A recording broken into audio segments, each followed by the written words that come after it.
Et si je vous disais que le véhicule le plus solide jamais fabriqué sur cette planète, celui que les mécaniciens achètent en secret pour eux-mêmes, celui qui survit à des guerres, des inondations, des explosions, celui-là, personne en France n'en veut. On préfère signer un leasing à 450 balles par mois pour un SUV en plastique qui perdra la moitié de sa valeur en 3 ans, plutôt que de poser 18 000 € sur la table pour une machine conçue pour rouler un demi-million de kilomètres. Aujourd'hui, on ouvre le coffre-fort.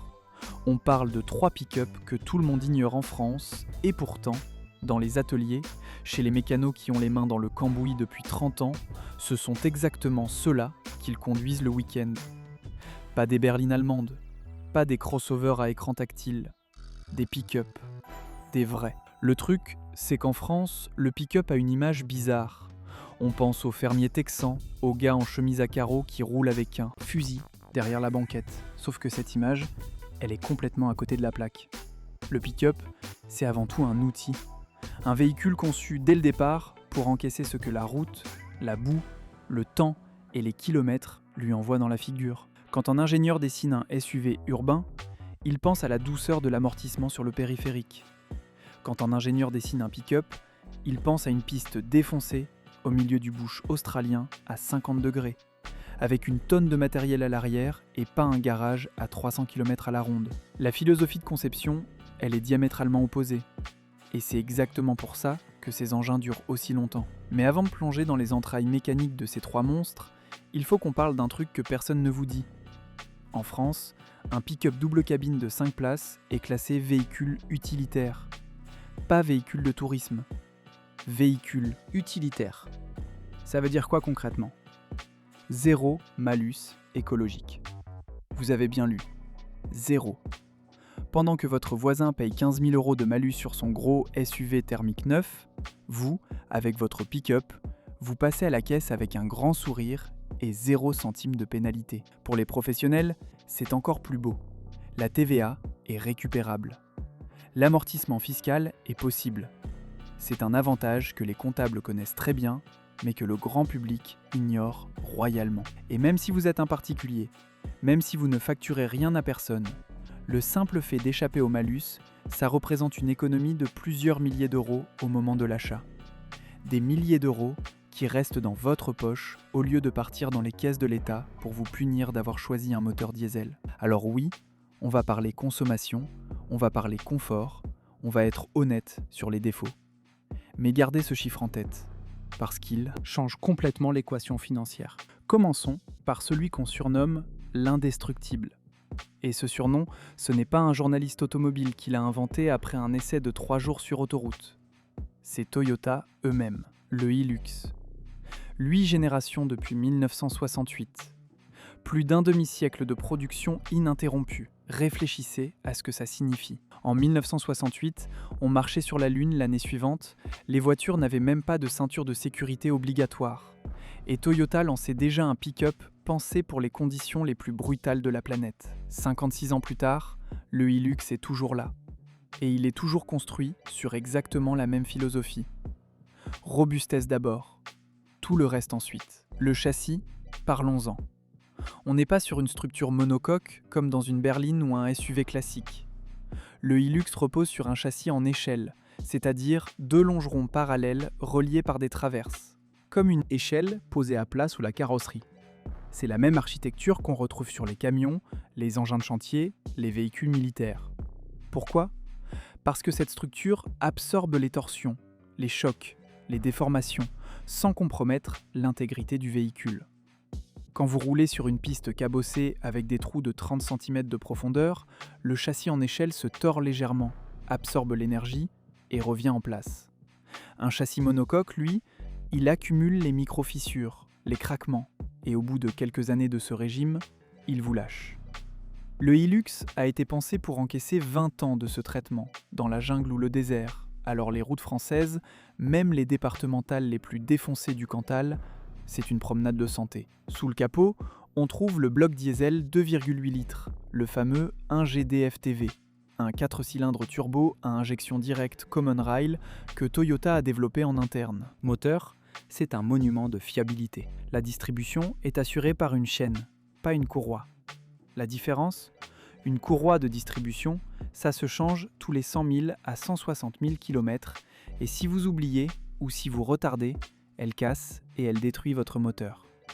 Une facture de 3 000 à 5 000 euros qui tombe comme ça, sans prévenir. La chaîne, elle, est conçue pour durer toute la vie du moteur.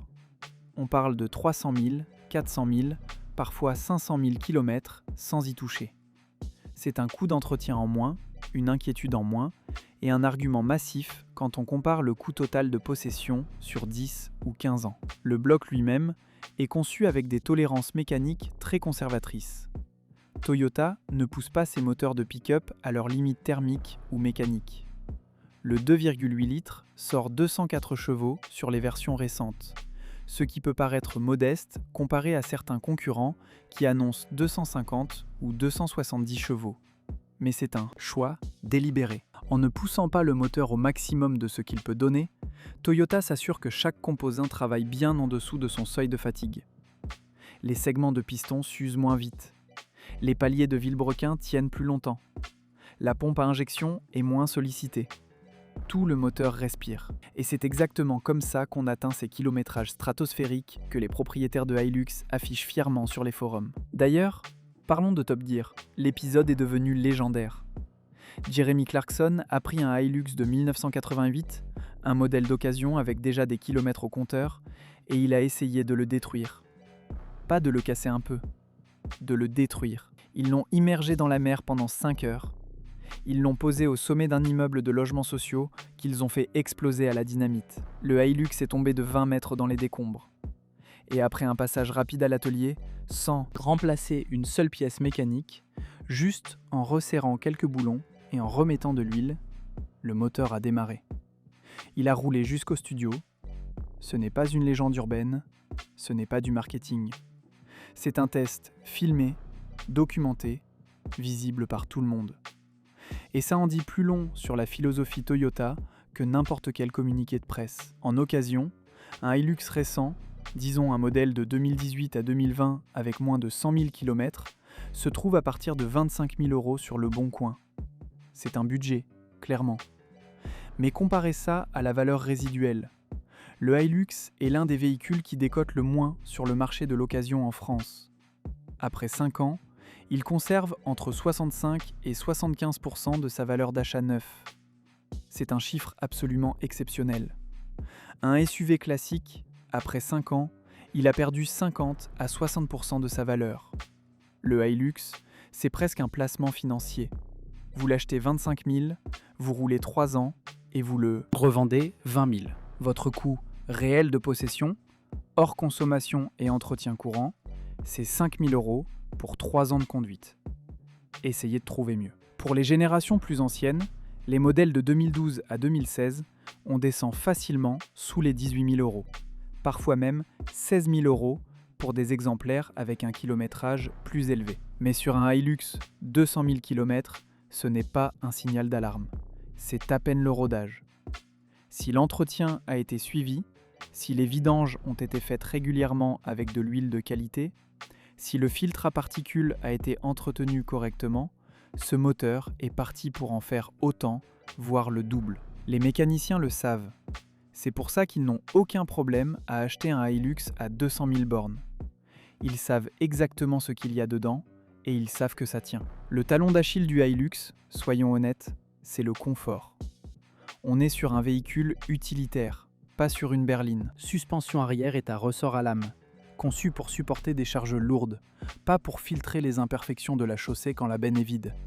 À vide, l'arrière sautille sur les dos d'âne, le train arrière peut se montrer un peu nerveux dans les virages, et le niveau sonore à 130 sur autoroute est sensiblement plus élevé que dans un Peugeot 3008. C'est le compromis. Vous ne pouvez pas avoir un véhicule conçu pour tracter 3,5 tonnes et traverser un gué de 70 cm de profondeur et en même temps exiger le silence feutré d'une classe E. La physique ne fonctionne pas comme ça. L'autre point à surveiller, c'est la vanne EGR. Sur les versions diesel, la vanne de recirculation des gaz d'échappement peut s'encrasser, surtout si le véhicule fait beaucoup de trajets courts en ville. Un nettoyage ou un remplacement coûte entre 300 et 600 euros. C'est un entretien préventif à connaître, pas un défaut rédhibitoire. Maintenant, Imaginez que quelqu'un vous propose le même niveau de fiabilité, la même philosophie de l'outil indestructible, mais avec une consommation inférieure et un prix d'entrée encore plus bas. C'est exactement ce que fait Isuzu avec le D-Max, et c'est probablement le pick-up le plus sous-estimé du marché français. Isuzu, c'est un nom que la plupart des Français ne connaissent pas. Et c'est précisément pour ça que le D-Max est si sous-coté. Isuzu ne fait pas de publicité à la télé. Ils ne sponsorisent pas de club de foot. Ils n'ont pas de slogan accrocheur ni de SUV branchés dans leur gamme. Isuzu, c'est un constructeur japonais fondé en 1916, c'est-à-dire un des plus anciens constructeurs automobiles au monde.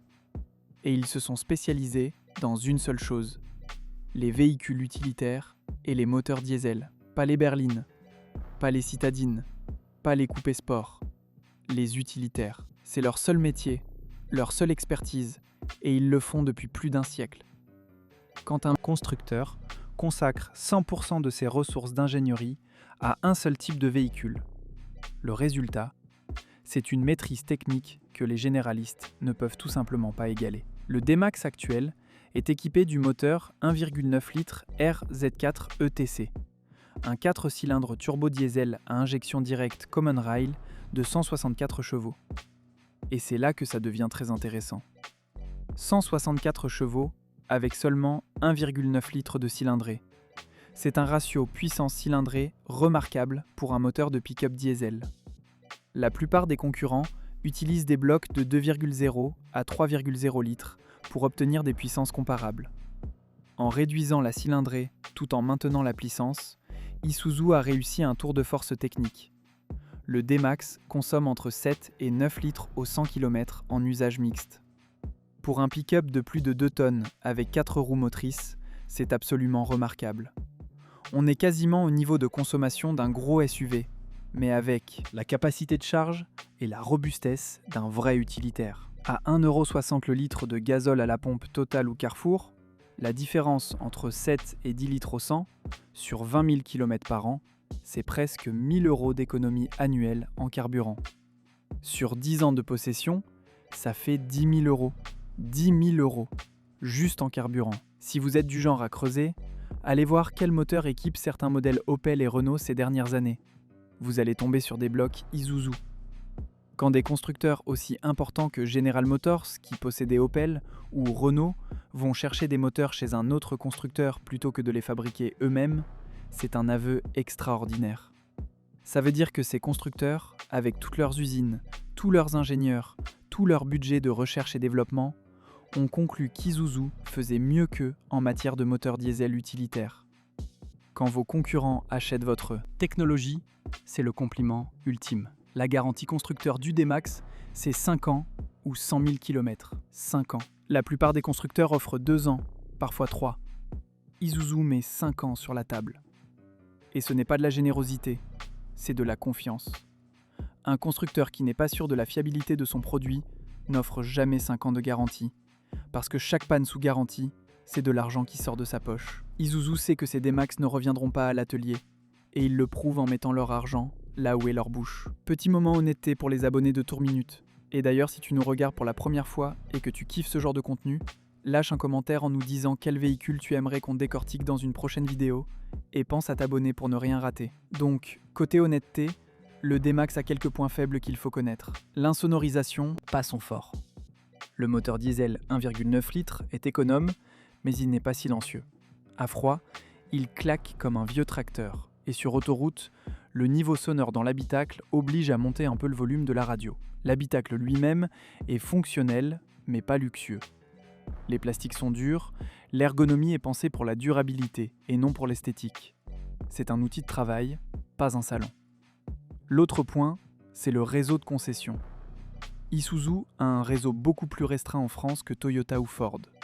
Trouver un garage agréé peut nécessiter un peu de route selon votre région. Cela dit, l'entretien courant, vidange, filtre, frein, plaquettes, peut être réalisé par n'importe quel garage indépendant. Et les pièces sont disponibles sur Oscaro ou Mister Auto à des prix très raisonnables. Un kit de filtre complet pour la révision annuelle, on parle de 80 à 120 € en pièces. Les plaquettes de frein avant, entre 40 et 70 € la paire. Ce sont des coûts d'entretien de citadine sur un véhicule de 2 tonnes. C'est la magie de la conception simple et éprouvée. En occasion, le D-Max se trouve à partir de 16 000 € pour des modèles de 2017 à 2019 avec un kilométrage raisonnable. C'est le pick-up le moins cher des 3 qu'on analyse aujourd'hui et pourtant, en termes de fiabilité brute et de coût d'exploitation, il est au coude à coude avec le Hilux. Le rapport qualité-prix est tout simplement imbattable. Pour 16 000 €, vous avez un véhicule capable de tracter 3,5 tonnes, de traverser un chemin forestier après 3 jours de pluie, de durer 300 000 km et plus, et qui consomme moins qu'un gros crossover urbain. Essayez de trouver cette combinaison ailleurs sur le marché, à ce prix. Vous ne la trouverez pas. Le D-Max est le choix de la raison absolue. C'est le pick-up que recommandent les gens qui n'ont aucun intérêt financier à vous orienter, ceux qui ont juste passé 30 ans à réparer des véhicules et qui savent ce qui tient et ce qui ne tient pas. Dans les ateliers, quand un mécano cherche un utilitaire pour lui-même, pour trimballer du bois, tracter une remorque, aller au chantier, le D-Max est systématiquement dans la conversation. Pas parce qu'il est glamour, parce qu'il a compris que la facture se situe entre 800 et 1200 €, ce qui n'est pas anodin, mais reste dans les standards de la catégorie. La parade, c'est soit d'opter directement pour la version boîte, automatique, qui n'a pas de disque d'embrayage classique, soit de vérifier le comportement de l'embrayage à l'essai avant l'achat, point de patinage, dureté de la pédale, odeur de brûlé. Un bon mécanicien vous dira en 30 secondes si l'embrayage est fatigué, rien qu'en passant la première. L'autre point, et c'est vrai pour les 3 pick-up qu'on analyse, c'est la consommation. Un pick-up diesel consomme entre 8 et 10 litres au 100 en usage mixte, parfois plus en ville, 60 le litre. La différence, c'est entre 640 et 960 € par an. C'est un surcoût réel, il ne faut pas le nier. Mais remettez ça en perspective. Le malus écologique que vous n'avez pas payé à l'achat, c'est 5 000 à 15 000 € d'économie immédiate selon le modèle neuf équivalent. La décote économisée sur la durée de vie. Le surcoût en carburant est largement compensé. Et ça, c'est sans compter la TVA récupérable, si vous êtes professionnel, qui efface littéralement le surcoût en carburant d'un trait de plume comptable. Maintenant, prenons du recul et comparons ces 3 machines avec ce que la plupart des Français font réellement de leur argent automobile. Le Français moyen finance son véhicule en LOA ou en LLD, leasing. Il paye entre 300 et 500 € par mois pendant 3 ou 4 ans pour un véhicule qui ne lui appartient pas, qu'il doit rendre en état impeccable, sous peine de pénalité, avec une limite de kilomètres imposée, et au bout du bail, il n'a rien. Zéro. Il a versé entre 14 000 et 24 000 €, et il se retrouve à la case départ, obligé de signer un nouveau leasing pour avoir un véhicule. C'est l'abonnement Netflix version automobile. Sauf que Netflix, c'est 15 € par mois. Là, c'est 400. Comparez ça avec l'achat d'un D-Max à 16 000 €. Vous mettez 16 000 € sur la table, le véhicule est à vous. Pas de mensualité, pas de compteur kilométrique.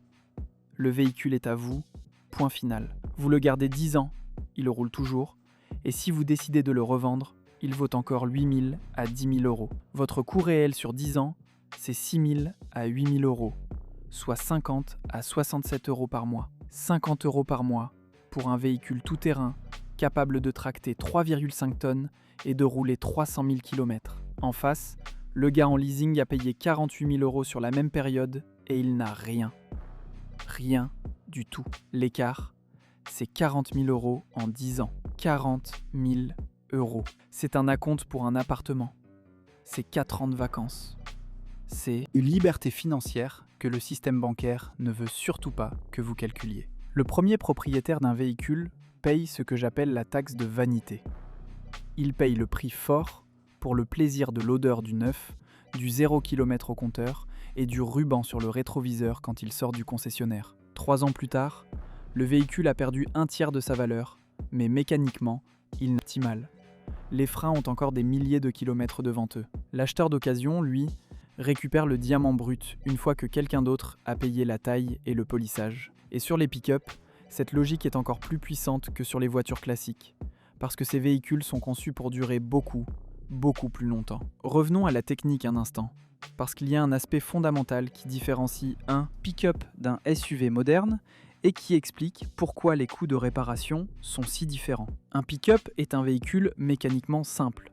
La philosophie de conception, c'est que chaque composant doit pouvoir être réparé ou remplacé par un mécanicien compétent avec des outils standards, si possible au milieu de nulle part. Le Hilux, le D-Max et le Ranger, les calculateurs électroniques sont basiques comparés à ceux d'une berline moderne et la gestion moteur est robuste plutôt que sophistiquée. Comparez ça avec un SUV haut de gamme moderne. On y trouve des dizaines de capteurs, des modules électroniques pour la suspension pneumatique, l'aide au stationnement, les caméras 360, l'écran tactile, la connectivité, l'aide à la conduite. Chaque capteur, c'est un point de défaillance potentiel. Chaque module, c'est une pièce qui peut tomber en panne et qui coûte cher à remplacer. Un capteur de suspension pneumatique sur un SUV premium, c'est 400 à 800 € pièce, et il y en a 4. Un module de suspension complète, c'est 2000 à 4000 €, c'est 1500 € de remplacement. L'écran tactile qui décide de ne plus fonctionner, c'est entre 800 et 2000 €. Sur un pick-up, rien de tout ça. La suspension est mécanique, les freins sont à disque ventilé classique, et la seule technologie vraiment complexe, c'est la gestion de l'injection diesel, qui est mature et éprouvée depuis des décennies. Le résultat concret, c'est qu'un entretien annuel sur un Hilux ou un D-Max, vidange, filtre, vérification des freins, contrôle des niveaux, se facture entre 200 et 350 € dans un garage indépendant. Le même entretien sur un SUV premium, c'est facilement le double, voire le triple, parce que le concessionnaire facture aussi la mise à jour des logiciels, le diagnostic électronique et toute une batterie de contrôles spécifiques aux équipements électroniques. En 10 ans, la différence d'entretien peut atteindre 5 000 à 10 000 €. C'est colossal. Et encore, on ne parle que de l'entretien courant, pas des pannes. Parce que quand un turbo ou un embrayage lâche sur un pick-up, les pièces sont disponibles, standardisées et relativement abordables. Quand un système spécifique lâche sur un SUV haut de gamme, c'est souvent un de contrôle susceptible de poser problème. Pas de suspension pneumatique qui fuit. Pas de système anti-pollution ultra complexe qui déconne. Le filtre à particules est la seule source potentielle de soucis et un bon décrassage par un trajet autoroutier d'1 heure suffit généralement à le remettre en état. Les émissions de gaz sur des moteurs diesel bien entretenus, il y a aussi la question de l'assurance. Un pick-up, en tant que véhicule utilitaire, se trouve généralement dans des catégories d'assurance avantageuses.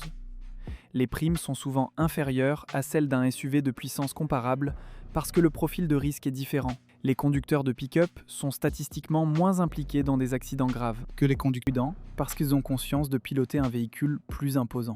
Les assureurs le savent et ajustent leurs tarifs en conséquence.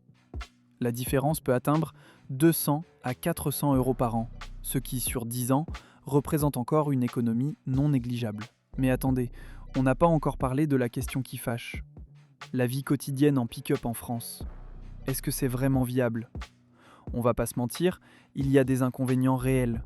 Le gabarit d'abord. Un pick-up double cabine, c'est environ 5,30 mètres de long sur 1,85 mètres de large. Dans un parking souterrain parisien, c'est un cauchemar.